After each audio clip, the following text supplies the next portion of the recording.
خب میدید داستان اینا چیه؟ نباید صدا بده. انقدر هم بزنی که صدا نده. من همیشه اینو میگم، همه مسخره‌ام میکنم، ولی بعد یه نکته مهم داره. بلدی اینا رو یکی ایزی داره من چیز لازمه. یه نکته مهم داره، بلدی در اینا رو واکنی؟ چجوری با میکنی در اینا؟ من یه دندون میزنم با میشه. خب یه دندون میزنی با میشه، بعد نمیتونی هورت بکشی. نه یه سوراخ هم باش میزنی. کن نکته یه سوراخ این و اینقدر نکته مهمی نبود. خیلی ها نمیدونی.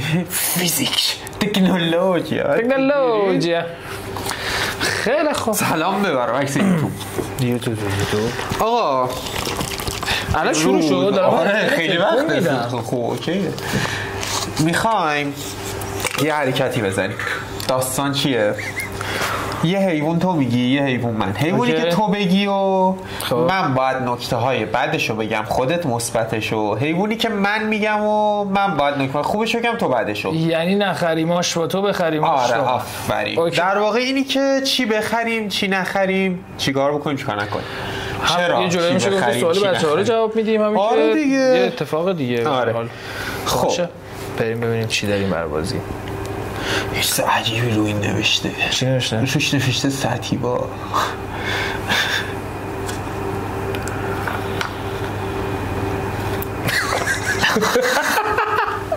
خب باشه. اول تو میرسن کارایشی، من که میبرم میرسن کارایشی. یکی آره سهن کاغذ قیچی. ای بابا همه تون همینو میگید. خب بفرمایید. ببین من میگم که به ترتیب بریم از تو مبتدی‌ها شروع کنیم. خب برو. مار یا لیزارد؟ اول مار. خب برو. بال پیتون. من تو مورد آره خیلی کم تحرکه، بهتره توی رک نگهداری بشه تا توی، یعنی مار شو نیست. خب بهتر تو سیستم رک نگهداریش کنی که بهتر غذا بخوره. بعد غذا نیست ولی اداییه. خب خیلی ادایی و چوسونه است. بعدی دیگه سایزش کوچیکه از نظر من. نهایتا 1.5 متر بر من کوچیک. میفهم. هر کی توانایی خودش داره. بیشوری دیگه. هر کی توانایی خودش اطلاع داره. آره. نکته مثبتش بگم؟ بگو نکته مثبتش. 5 تا بگو. برای تجربه اول سایز مناسبی داره. قطعاً میزان حمله کردهش نسبت به هر گونه دیگه از نظر من کمتره. آها یه چیزی مثلا عقلم نداره. واقعا تو جمجمه‌اش هواه. دقیقاً یکی از نکته‌هایی که من خواستم همینو بگم. عقل نداره و به جایی که به تو حمله کنه دور خوش گرد میشه. این برای آدم مبتدی که اولین بار میخواد با مار روبرو بشه به نظر من خیلی چیز اوکیه. بعد اگر دما و رطوبتش حفظ بشه از نظر من خوبم غذا خوره. من بال پیتونای زیادی رو دارم حقیقت که تو پوست غذا میخورن. آره اونجا هست میگیم همیشه.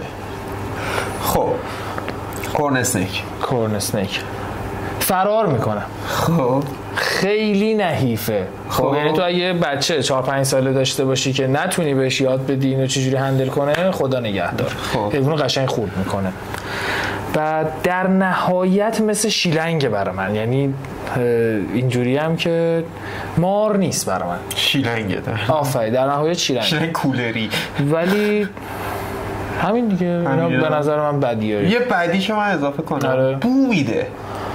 کینگو من بیشتر این قضیه رو کلا همه کلوبریده ها بو رو دارن. من بیشتر روی نسبت به پیتون و بو 100% آره بو میده. آره نیا کن چیزی نیست که تو حس کنی. سیستم دفاعیش اینه که رو دست تو بدن تو دستشویی میکنه. اینم دوست خوبیاش سایز خیلی مناسبش. خب خوب رشد یعنی میتونم بعدش باشه هم خوبش باشه. آره نیا کن مثلا برای دست من و تو مناسب نیست. آره. ولی برای دست خانوم خیلی چیز مناسبیه. پس برمیگردیم به اون ویدیویی که سکسی بیل خیلی مناسبه. دو اینکه خوش غذاترینه. واقعا یعنی تو پوست اصلا تو بگو تو بیابون مهم شرایط براش گوشت نه همیشه غذا قبول دارم. خیلی خوش غذا، خیلی خوش غذا. دو رشد سریع داره به خاطر اینکه خوش غذاه. رشد سریع داره و معمولا چاق نمیشه، رشد میکنه. بوا چاق میشه. ولی این رشد میکنه. میپذیرم ازت. دیگه نکته خوبی که داره اینه که میتونی تراریومشو یه تراریوم شو خوشگل بزنی و این حیوان هیچ مشکلی با این قضیه نداره. آره اینم خیلی خوشگل با دکور خفن. اینم میتونم روش اینم نکات مثبت کورنه. خب میخوای حالا یه دونه لیزارد داشته باشی؟ یه دونه لیزارد برو. لپرد گکو بدیاش. ببین واقعا اگر بدی نداره از نظرت بگو، مثلا حیوان به نظرم بدی نداره. نه اصلا میتونم یه سری ایرادات بهش بگیرم. تحرک کمش، خب علاقش به قایم شدنش، خب اینکه تو حیوانو زیاد نمیبینی، بیشتر تو هایدشه، شبا میاد بیرون، خیلی حیوان شبزیه. و بدی دیگه واقعا بدی نداره دیگه. یه بدی من بگم، سایزش برای من خیلی کوچیکه. باله تمام خیلی ببین کلا به عنوان یه کلا چون حیوانای بزرگ یه بدی که داره ملت میشه که مارمولک تو حیات نگاش میکنن، در صورتی که خب اصلا گونه فرق داره. میشه این میشه بدیش باشه، ولی خب تو بدونی چی داری میگیری خیلی ازش لذت میبری. خوبیاش من میتونم تا فردا واقعا خوبی زیاد داره. تجهیزات خاصی برای نگهداری نمیخواد. خب یعنی تو با یه دمای خیلی معمولی مثلا 28 تا 30 درجه میخوای تا تو میگی من بیارمش بچه‌ها ببیننش. میخوام انتخاب میکنه، دستشویی میکنه. برای من خیلی راحته این قضیهش. این بچه‌ها نگاه کنید الان یه لپرد گکو تقریبا سایز بالغه، در بالغ دیگه. آره شیپ بدنی مناسب. اگه دم از این بیشتر چاق شه حیوانتون در واقع اضافه وزن داره، نباید بیشتر از این گنده بشه. توی همچین حالی باید باشه حیوانتون. بعد ببین خیلی لپرد گکو خوبه، مثل سگ همین الان که تو دست منه داره دست من لیس میزنه، ولی خب این رفتار با من نداره. آره صاحبشو میشناسه، به شدت میشناسه، به شدت اخت میگیره. تو میتونی تنهاش بذاری بری مسافرت، ولی برگشتی باید پیه اینو به تنت ببری که حیوان با قهر میکنه کاملا باهات. من لپرد گکو رو کلا دوست دارم، ولی دوست داشتم که یه سایز اینقدی مثلا فت تیل میتونی بگیری دیگه. فت تیل گکو یه مقدار یا میفهمم لپرد گکو سایز جامبو خوب داره، جاینت داره، بزرگن خیلی. میفهمم چی میگی، ولی کلا لپرد گکویی که عموما هست اینه دیگه، نهایت سایزشون همینه. بریم گونه بعدی. گونه بعدی این اسم بچه‌م هاج اسماله. هاج. آره تاکید میکنم. هاج اسمال. بذار یه نکته دیگه هم تا لپرد گکو دستمه بگم. آقا اینا اصلا انگشتای خیلی ریز و کوچولویی دارن. ظرف آب حتما باید بیابونی ان اینا، واسه همین ظرف آب معمولا براشون نمیذارن.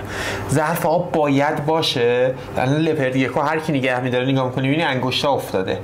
موقع پوست اندازی اگه ظرف آب نداشته باشن انگشتاشون کنده میشه. من همیشه بچه‌هایی که مسیج میزنن میگم یه دونه کاسه‌ای که تداعی کننده یه چاله آب تو طبیعت نرو میشه. بچه نرو دیگه دیگه ندارم. بیا بغل بابا. نرو ببینم. آره خب دومم در میاد. آره دوم بندازه دومش در میاد ولی خیلی زشت، ولی خب به هر حال جزء وسناشه. آره ولی در میاد. و گوش سوراخه. از این ور اون ورش معلومه. گوش همه سوراخه. آره نه مثلا که اگه انگشتت کوچولو باشه که بره توی این سوراخ میتونه از اون سوراخش در بیاد. اینم میشه. از این ور اون ورش دیده میشه. برو گونه بعدی. گونه بعدی بیرد دراگون قاعدتا. من تا صبح ازش بدی میگم چون بیرد دراگون زیاد دوست ندارم. بیرد دراگون از نظر من خیلی بو میده، واقعا بوی بدی میده. بعد بد غذایی میکنه چون باید هم از سبزیجات و هم از حشره تغذیه کنه. خیلی وقتا خیلی هاشون حشره و سبزیجات رو نمیخورن، داستان میکنن.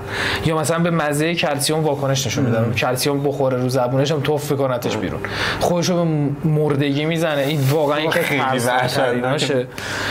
خوبیای بیرد دراگون سایز مناسب، سایزشون سایز مونده، زیبا، با نمک به شدت، با نمک و دلغک، خیلی دلغک و با نمکن. تکثیر آسون، یکی از آسون ترین تکثیرها رو داره بیرد دراگون. یعنی اینجوریه که تو میتونی کلی بیرد دراگون داشته باشی بعد یه مدت. آره دیگه حتی برای گکو هم صدق میکنه. آره گکو هم خوب صدق میکنه رو داشت. تو قشنگ گفتی. این یه تیکش عشق بود اصلا. دیگه خوبی خیلی سخته از حیوانی که زیاد حال نمی‌کنی تعریف کنی، ولی خب واقعا حیوان جذاب. حالا می‌خوام سر یه گزینه باحال. چی؟ پکمن. میخوام من بگم که تو حداقل بتونی بدیشو بگی، چون من توپ برات بدی ازش میارم. قورباغه پکمن.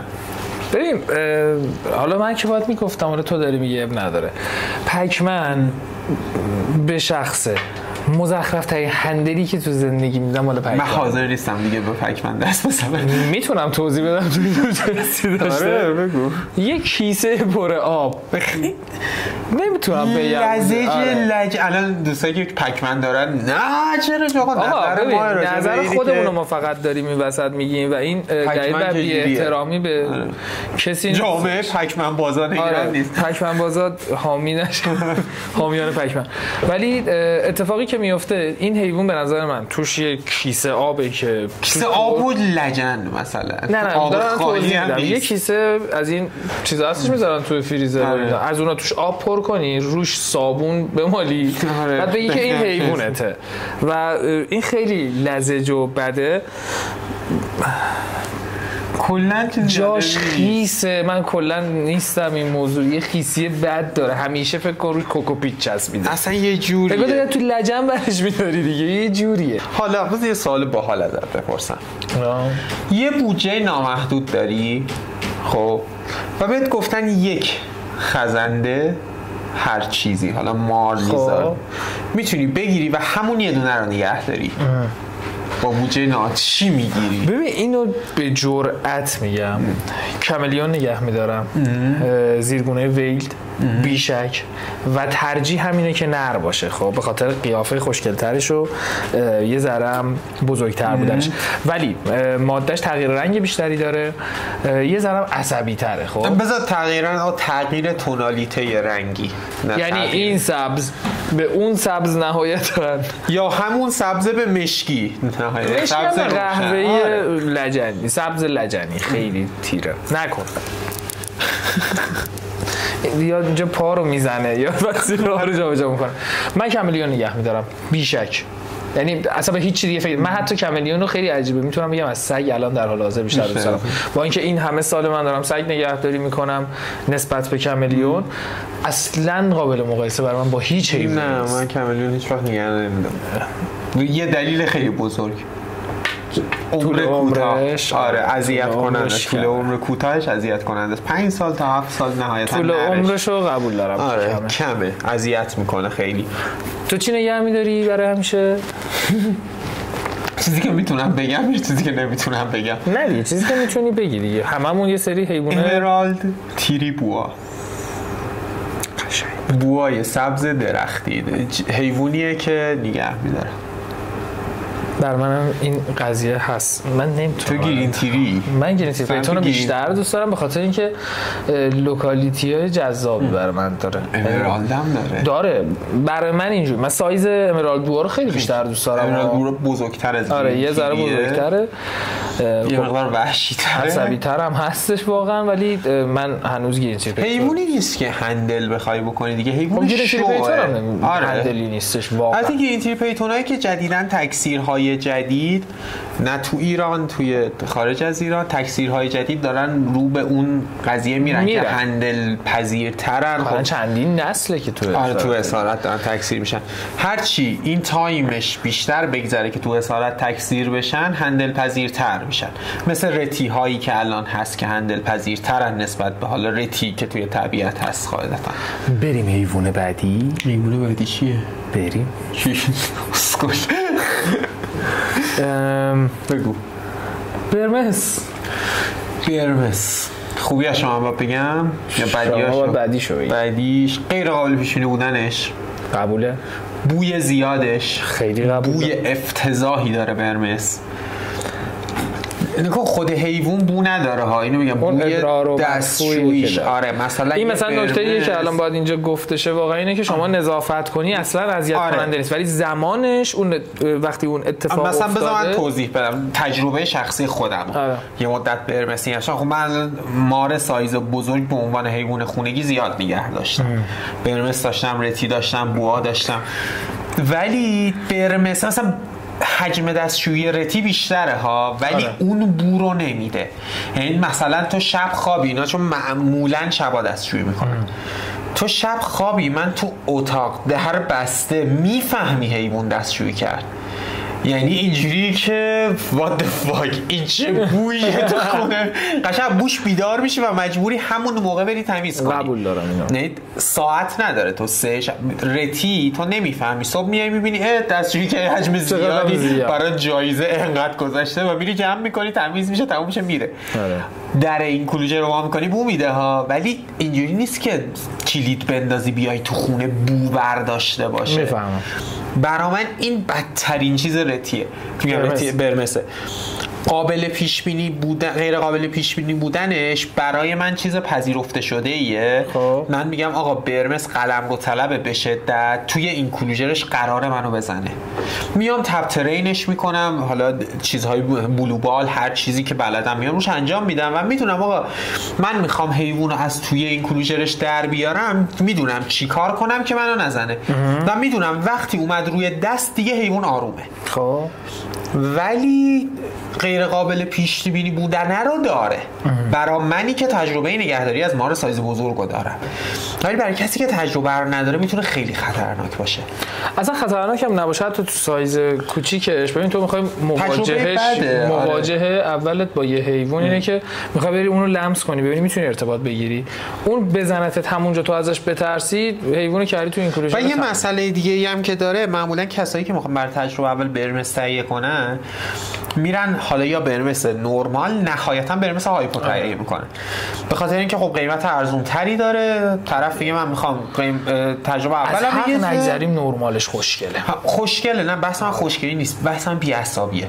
برمس های نورمال و هایپو به مراتب از برمس های مورف بی‌عصاب ترن، مخصوصا از کوچیکن در رو وا می‌کنی تپ تپ میزنه. آره دیگه، خب کوچیک‌تره دیگه، ذاتش کوچیک‌تره، بچه‌ست، میترسه و این به نظر من خیلی، ولی من میتونم الان خوبی ازش بدم. خوبی تا خود سایزشو من واقعا دوست دارم، به عنوان اینکه حیوان بزرگی. من بدیم یکی از بدیام اینه که سایزشه. آره خیلی این قضیه رو باش دارن. من سایزشو دوست دارم، یعنی اینکه یه حیوانی در نهایت به اون سایز قراره برسه برای من برام جذابه. در غذاخور بسیار خوبیه، یعنی تو آجر پاره بندازون میخوره. کملیون ویلد، عشق واقعیه. اینا چند وقتشونه؟ کم اینا الان شده 4 ماه. آره 3 ماه 3 ماه. آره نهایتا. آره خیلی حساسن. بدیاشون من بخوام بگم افتضاح. وسایلی که نیاز دارن خیلی گرونه. تجهیزاتشون، تراژیمشون خیلی گرونه. غذا زیاد میخورن، دستشویی زیاد میکنن، رسیدگی خیلی زیادی میخواد، بعد به شدت احمقن، تمایلات خودکشی دارن، میرن بالای درخت میپرن پایین. همشون اینجوری نیستن، بعضیاشون واقعا کار میکنن. 99% اینجوریه، میرن از بلندترین شاخه به پایین میپرن و پخش زمین میشن. خب یووی نگیرن، نرمی استخون میگیرن، مکمل نخورن، کبدشون مشکل میخوره، نرمی استخون زیاد بخوره مشکل سنگ صفرا میگیرن فلان. خیلی حیوانهای لوس، نونور و داغانی هستن. از اون ور طول عمر خیلی پایینی دارن. خب ماده هاشون 3 سال، نراشون 5 تا 7 سال نهایتاً بخواد پیشت باشه. و این میدید طول عمره مثلا چرا بده؟ چون وابسته شون میشی. آره. حیوان دوست داشتنیه و تو وابستهش میشی و زرد میفته میمیره. من ترجیح میدم برم یه سولکاتا بگیرم که بدونم بعد از من زنده، قبلش میمیرم. اینا بدیاشه. خوبیاش بگم. خوبیاش که ببین، اول من یه چیز بعدیش اضافه کنم. این حیوانو به نظر من حداقل باید 2 نفر باشید تا نگهداریش کنید که اگه یکیتون رفت دنبال کار زندگیش یکی باشه. همیشه باید یه نفر همیشه باید یکی بالا سرش باشه. ولی از خوبیاش وقتی غذا میزنه خب روح جلا پیدا میکنه. این راه رفتنشو نگاه کنید. ببخشید بیا بچه. ببین وقتی یه تراریوم خوب و استاندارد براش داری واقعا کم پیش میاد تلویزیون روشن کنی. من دارم جدی میگم. بعد خیلی باهوشه، بیش از اندازه باهوشه واقعا نسبت به حالا خزنده های راحت تر. واقعا باهوشه. مطمئنم که صاحبشو میشناسه، یعنی تو همین الان مثلا 3 روز سالن میرم سمتشون، همه رنگا عوض میشه، ولی در صورتی که تو حالت عادی این اتفاق نمیفته. حیوانایی که الان تو خونه برای خودم دارم هیچ وقت همچین اتفاقی براشون نمیفته. مثلا باز می‌کنیم میام بغلت. آره دستو میارم بالا میاد بغلت. دیگه چی بگم؟ از غذا خوردنشون بگم، واقعا رفتارهای بانمک دارن. مثلا قایم شدن و استتار کردنشون واقعا حالتو جالب میکنه. تو میبینی اون مثل ابله اون پشت قایم شده ولی نیست واقعا، ولی نمیخوان پیداشون کنی، نمیتونی پیداشون کنی. به نظر من این خزنده بهترین خزنده که آدم میتونه داشته باشه. یعنی تو یک بار اینو نگهداری کنی، اینو به پا، اون کاری نداره. آره میدونم مخمل اومد اونجا، ولی به هر حال مخمله. ای خدایا. در هر صورت این حیوان مخمل جان میشه از جلوی صورت من بری کنار. مخمل کار خوبی کرد. بهترین ولی کانش شطور داره از رو انگشت من میپره. تا این حواسش نیست اینو بگم. اگر یه دونه کملیون ویل نگهداری کنید، من قول میدم نیاز به هیچ خزنده دیگه ای نداری، به شرطی که کل تایم تو براش بذاری. خیلی مهمه. واقعا 24 ساعته. واقعا 24 ساعت است، ولی جذابه. مخصوصا تو این سن تو باید اینا که هیچ شکنجه. آره 3 ساعت یه بار ساعت بذاری، بلند شی چکشون کنی بری بخوابی. این شکنجه است، ولی یکم سایز میگیره. نگاه کن راه رفتن خیلی موجودات باحالیه.